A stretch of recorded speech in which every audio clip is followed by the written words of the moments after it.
Hello, everybody. I want to welcome you to our Innovate to Build session. Today, we'll be talking about innovation, integration, and sustainability, the new era of manufacturing.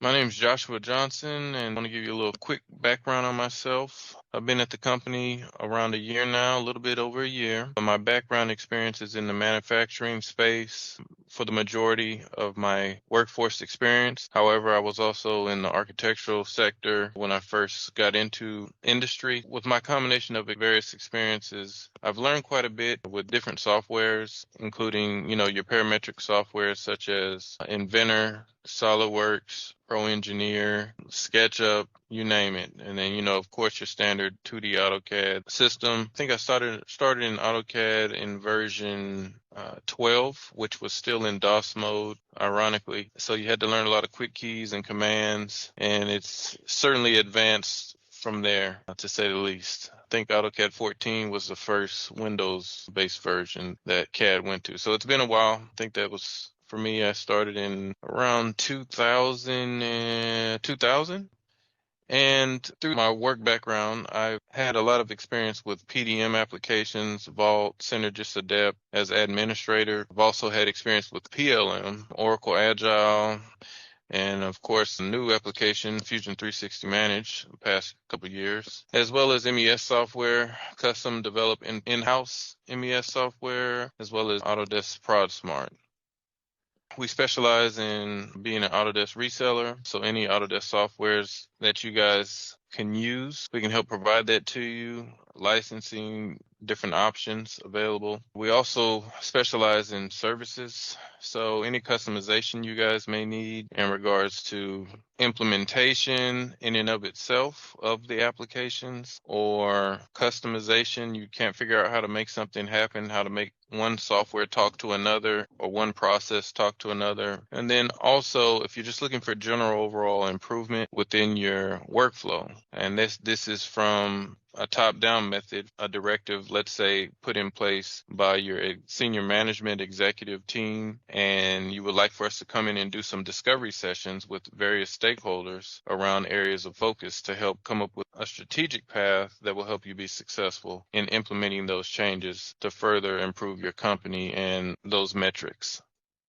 So our agenda for today is to go over a couple items. We're going to have 4 topics we're going to cover. The first one would be accelerating product innovation in a virtual environment.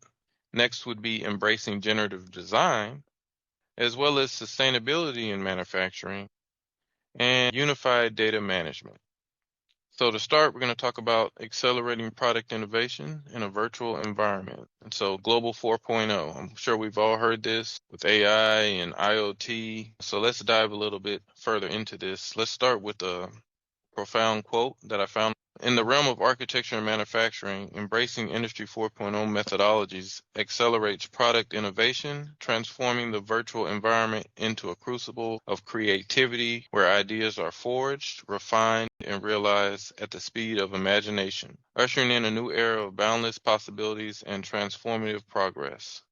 So what is Industry 4.0? The key points that I want to talk about are going to be Internet of Things, cloud computing, additive manufacturing, as well as generative design in that same token, augmented reality or AR, autonomous robots, and system integration. Okay, so this can go from, wearables with augmented reality with more, let's say, tabletized interface between data and information, as well as drones and various sensors that could be utilized in the factory on conveyor belts or various machines to track the current status of the machine in regards to the performance, maintenance records, or potential areas of wearing that could cause downtimes that would not be profitable for your operations in the shop.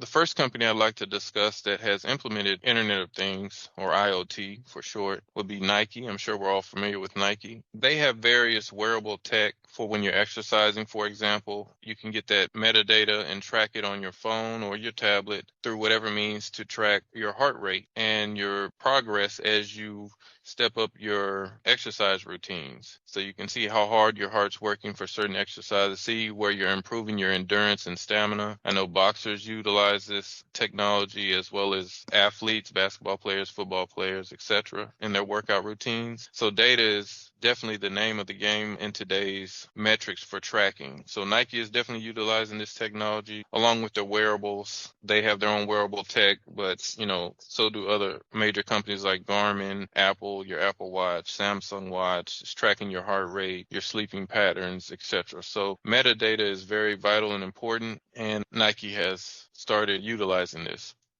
Ford is another company we're all familiar with, and how they're using Internet of Things or IoT in their manufacturing environment would be with smart lighting. And in doing so, they've been able to save $4 million annually in production costs. Now, what they've done is, as you see in this illustration here, they have incorporated natural lighting panels along with LED can lights, or UFO lights we call them. And what that does is they have solar sensors on them that essentially, as the natural light is stronger, no cloud cover, for example, and you have natural sun, direct sun over the building, the lights will dim or turn off, which will lessen the need for electricity, hence giving them their cost savings, as well as the fact that they changed to LED lighting in general. It's more efficient than your standard halogen bulbs or gas burning bulbs of old. Those things were like 1,000 watts, for example, 1,500 watts, 2,000 watts, and they get hot, so they generate heat that you have to cool, as well as that's a lot of wattage to run them versus a LED bulb comparable, let's say 150 watts. So that's a saving in and of itself. So by doing both of these, they were able to make huge savings and gains. Utilizing the Internet of Things with those sensors is how they accomplished this. Another company that is taking advantage of IoT would be Siemens, and this is just one area. There's multiple areas. Siemens is a huge company, as are the others I've already mentioned. And for this particular example, they're using IoT in terms of preventative maintenance and tracking their systems on their wind farms. They have massive arrays in various parts of the country. I know there's some here in Texas where I'm located that help to generate electricity, but for them, it helped them improve the reliability on those turbines by 30%, which is a massive cost savings. Another major company that is taking advantage of IoT would be Volkswagen. They were able to gain or realize savings of around $4 million by implementing sensors that monitor their conveyor systems to track maintenance or wear on those bearings, anything that would cause stoppage, in that assembly line or production line that would, when it's down, it costs money. So, if it's down for an hour, that could be the equivalent of $10,000 in loss of production for the day or more. So this is another key variable that Volkswagen was able to implement. For Tesla, another huge technology company, one of the things that they've done is they've started using drones with IoT to do tracking of inventory on their shelving. So they have live tracking, which is pretty phenomenal, and are able to survey areas to determine when they're running low on supplies and can proactively get them ordered or notify the people to order them. Another metric or sensor that they implemented was around their forklifts and being able to track if the vehicles that were being loaded and unloaded had any issues from being handled improperly. And so this helped them achieve a rate of only 2 seconds of downtime per vehicle.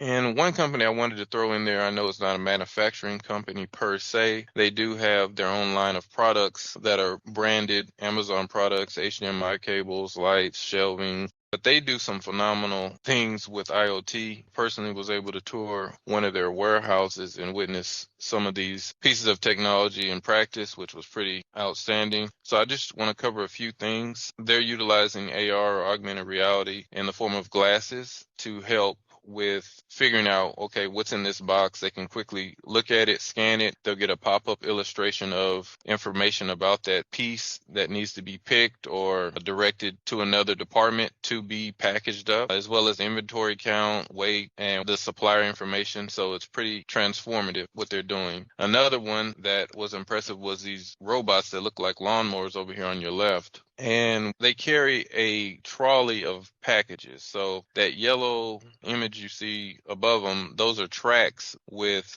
a whole bunch of shelves that have various packages that are being routed to certain areas in that local municipality. So let's say you live in California, but you live in Los Angeles, they're going to a specific area. So the robots are automatically routed around the shop. They have their own freeway system that is typically away from the people. This image you see a gentleman working on a machine, but he's a tech that specializes in just working on those robots. Nevertheless, they have their own raceway and corridor for which they carry around these 8 foot tall shelving with these packages. And then they carry them to the areas for the people to then sort and box them up physically. So these are the individual items that are being put into a box. So if you order several items, that's how the process would work. But nevertheless, it was pretty impressive because, I can't imagine the weight of that shelf. With all the items they have loaded, it could be a couple 100 pounds. But those robots, they were zipping and zapping around, and they watch out for each other. They have active LiDAR on them. So it's very impressive.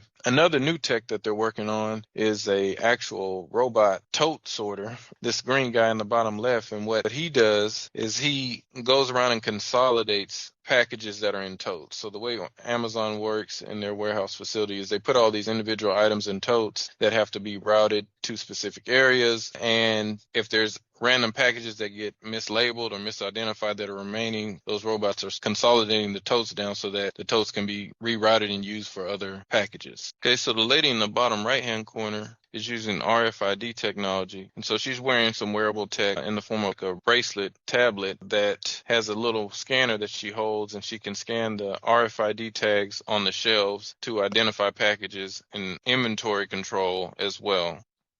The next topic I wanted to cover was embracing generative design. This is a big one with AI. I'm sure we're all familiar with ChatGPT and what it can do, as well as they're using AI to basically make fake videos or celebrities being at an event they really weren't at. There's a lot of different things AI is being used for in the manufacturing space. They're coming up with plugins for AutoCAD, Inventor, etc. in regards to helping you quickly navigate what features do, or actually enabling those features and utilizing them in your modeling techniques.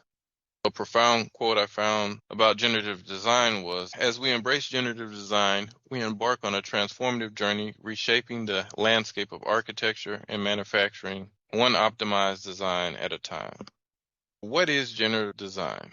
Essentially what it is, as you see this diagram here in the middle, is an iterative exploration process that AI is doing for you. It's based around a set of rules that you establish, and it comes up with several options for you. It could be 10 options, 20, 50, whatever you set. And then it will process those options for you based off the rules that you selected. And then you're able to come up with and sort through some designs that you like that you can maybe modify to perfect. It's not necessarily 100% there in terms of putting you an output. It is, if you want it to be cast, molded, if you're going to do 2-axis or 3-axis manufacturing of the product or CNC machining of it, it can get you there, but you always want to put your final touch on it. And I'll show you an example of a company doing that here briefly.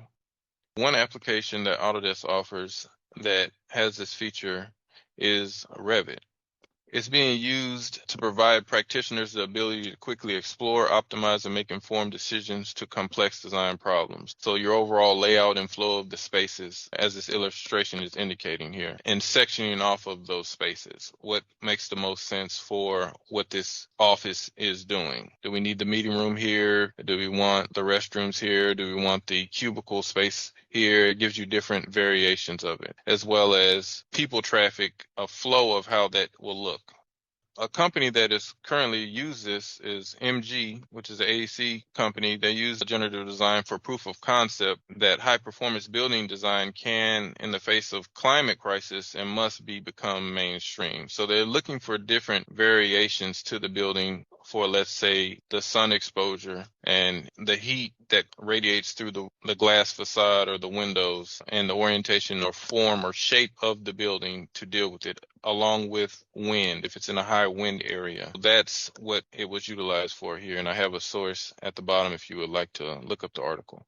Another application being utilized for generative design would be Autodesk Fusion 360. And this is another profound software that is taking off in a lot of factions. They have different modules that you can take advantage of. It's similar to Inventor, but in the cloud. So you don't need as much computing resources locally. You just need quality internet speed in a web browser to use it. There is a client that you can install, but they have modules for, let's say, CAM, simulation, different factors of industry.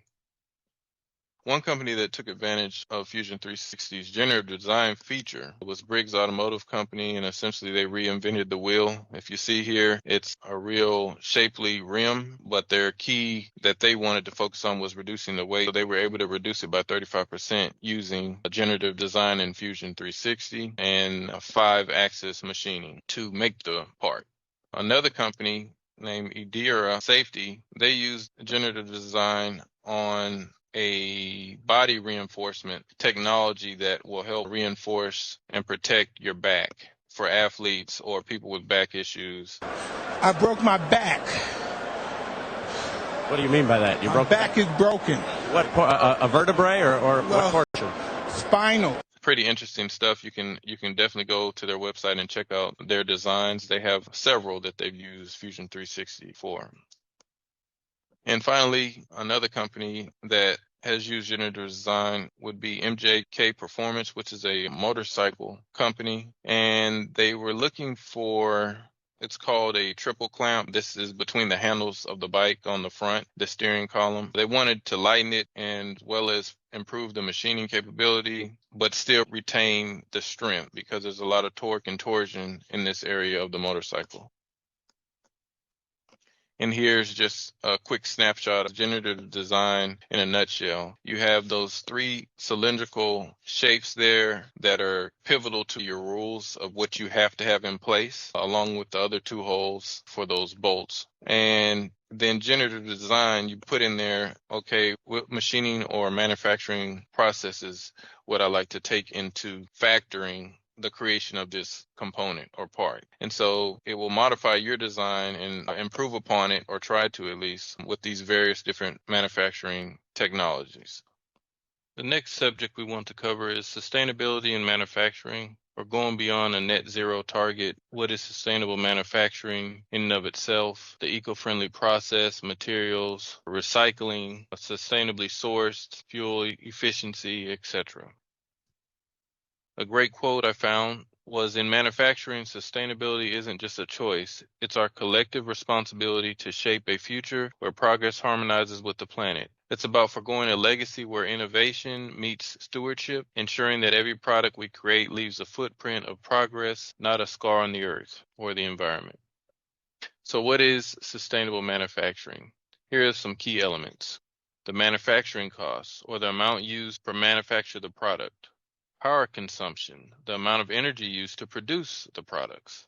Waste management, how much waste is disposed, reused, or recycled in the manufacturing process. Operational safety, how it ensures the safety of the production process. Personal health, how it ensures that the workers in the operations aren't at risk, breathing in fumes, dealing with hazardous materials with no PPE. Environmental friendliness, how it ensures that the product is not environmentally harmful. Some key areas to focus on in sustainability in manufacturing would be integrating AI in manufacturing, more or less what we've kind of reviewed earlier in regards to using AI in order to boost efficiency within supply chain or with your maintenance on your equipment through IoT, on devices in the shop or processes. Another key area to focus on would be adoption of digital manufacturing, which is the application side of things, making parts stronger, lighter, more cost-effective to be designed and made. Use of energy management systems, reducing your energy footprint, like what Volkswagen did in our earlier topic we discussed. With their IoT, they switched to natural lighting as well as LED lighting to help offset that electrical consumption. So along those lines, investing in energy-saving machinery, CNC machines that use less electricity, for example, or conveyor systems that use DC motors instead of a conventional motor, or like the example with the lighting, switching from a halogen bulb to a LED bulb. as well as taking advantage of renewable energy. This is an area I personally have done at my residence where we had a solar system installed, which gives us a little bit of grid independence if the grid goes down, but also helps support the grid when we have overproduction in really sunny days, as well as I'm helping my neighbors out in that same aspect. Use of natural lighting. We kind of touched on this one earlier with Volkswagen. I know Walmart, they also utilize this technique with using the natural light of the sun through those translucent roof panels, along with the sensors on the lights that will dictate the amount of intensity that the lights will power. And then some other key areas, sustainable logistics, like we mentioned, with different transportation methodologies that you could try using to save on gas and the overall footprint. Reduction in water usage. I know a company that had a massive paint booth operation and they were using a lot of water, so they bought their own water filtration system, a really fancy version. I'm simplifying it. But in essence, what it would do is purify the water so that they could recycle and reuse it, which then in turn, they had a lesser footprint or demand on utilizing fresh water. Another good area to focus on is on waste reduction, decreasing your footprint on the amount of trash that you guys are sending to the landfills on a regular basis. Here in Texas, where I live in Houston, it's relatively flat, and so the only mountains we have are the landfills. A company we're all familiar with, I'm sure, is SC Johnson. They manufacture products that we use here in our homes and offices, like Drano, Windex, Ziploc bags, Glade plugins. Some sustainable manufacturing techniques that they enacted. One of their key goals was to eliminate waste by 70% in 2016, and they reached that goal 3 years earlier than they anticipated, along with the goal to stop sending waste to landfills by 2021. They achieved that goal 3 years early as well. SC Johnson also developed a green list team, a system that they put in place to rate the environmental and health effects of their ingredients used in products. An outcome from that was the company eliminated the use of nearly 4 million pounds of PVDC annually after its review of saran wrap.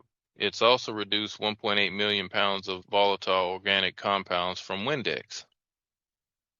Another big company is Honda. They're developing products that are easier to recycle and reducing their wastewater and CO2 emissions in the manufacturing process. For example, Honda uses wind turbines at its Ohio plant to generate 10,000 megawatt hours of electricity per year. It also moves 80% of vehicles from plant to dealership by train, which reduce CO2 emissions by 60%. This in lieu of using 18-wheelers to transport their vehicles. Honda also manufactures hybrid and zero-emission electric vehicles, which have lower environmental impact.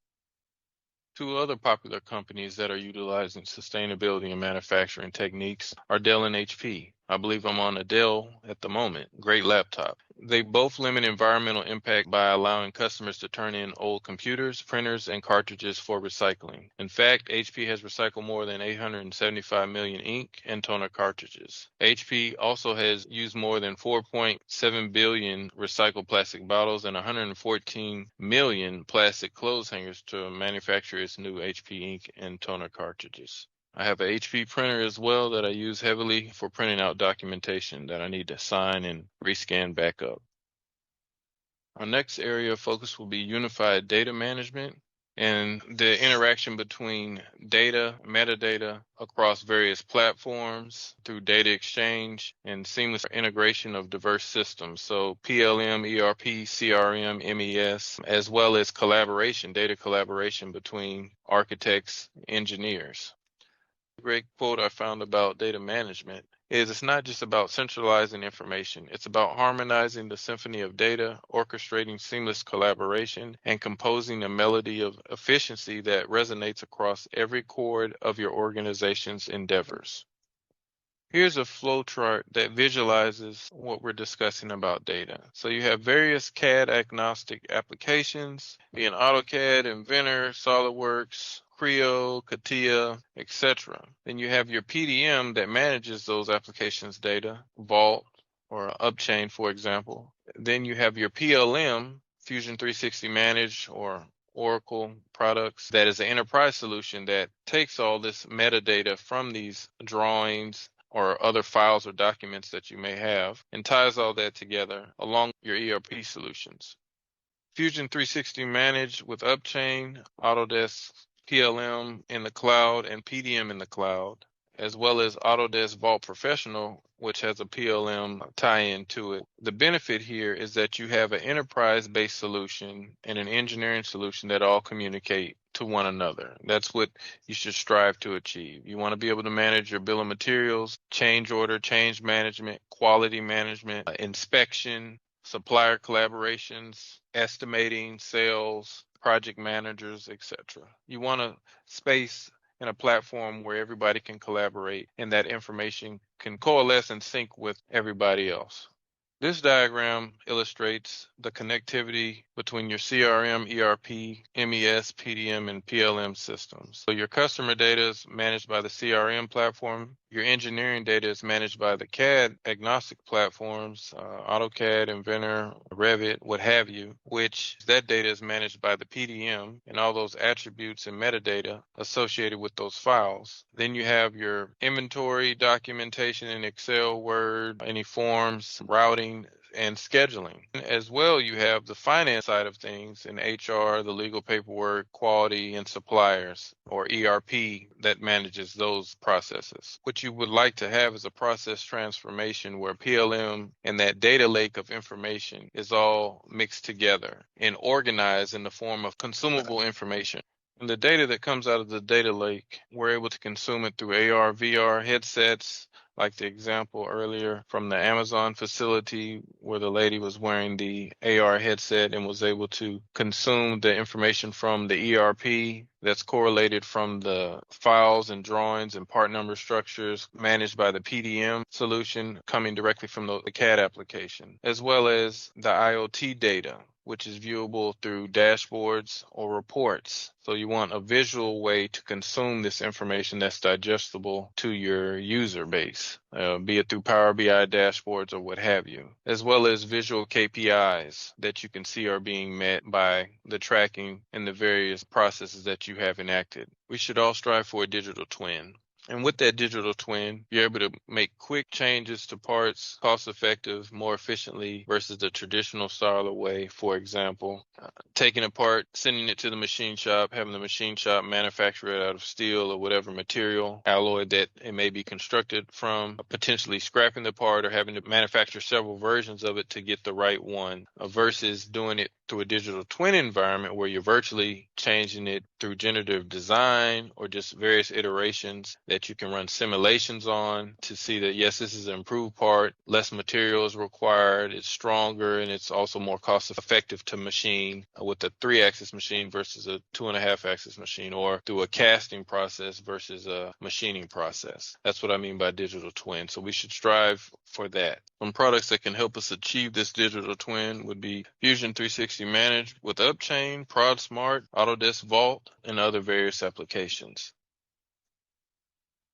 Another part of unified data management is the actual collaboration piece. So for this example, we'll talk about Revit and Inventor and the data exchange. We had a customer that required sharing their data with a subcontractor who utilizes Revit. They wanted to do so without having to recreate all the designs in Revit and create Revit families, etc. So they were able to achieve this through the data exchange. And it's a very effective tool and utility to make this collaboration happen. You're able to get notifications for changes in either platform from Inventor. The engineer made a modification. You can resynchronize your data in Revit upon that notification, and you have the latest and greatest model. So it's a very effective way to collaborate.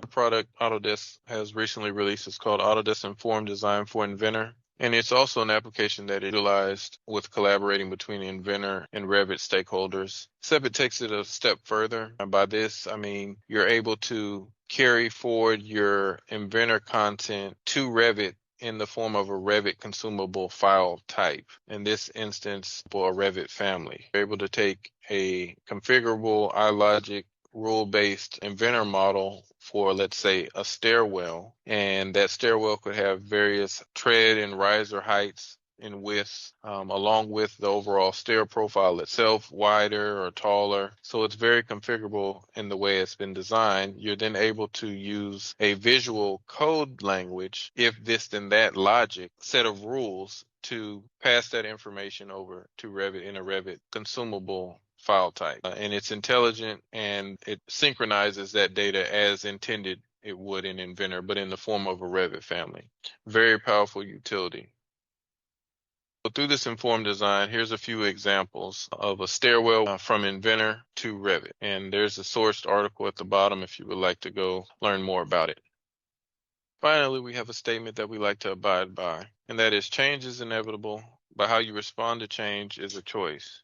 Change can be forced upon you, or you can be the force of change. I feel like this is a relevant statement within a company and making improvements, as well as in your personal life and how you go about and think about improving as a person. I borrowed this slide from my counterpart, Ali, and I feel like it's a phenomenal, impactful statement that we all should try to abide by. If you have any questions about the content I've shared, the applications, how we can help you enact these changes or improve upon your current processes that you have, I'd be happy to take those questions at this time. Thank you.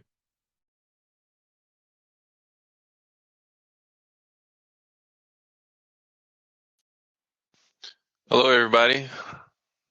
Glad you were able to join us today and watch that interesting information I put together about manufacturing and Industry 4.0. I'd be happy to take any questions or any comments or feedback in dealing with your particular industries or needs. I also would like to share some content with you in regards to how you can get in touch with us to seek out any assistance with these services.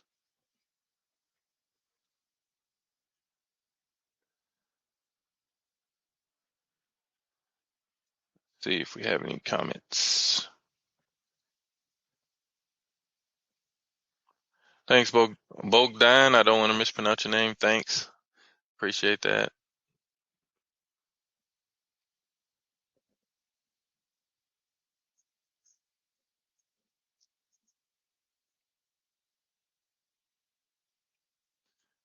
All right. Well, if we don't have any questions, we definitely would be happy to help you and assist you in any of these areas or with any of these applications or processes, and improving your overall workflow within your company. So definitely feel free to reach out. I appreciate your time, and have a good rest of your day. Thank you.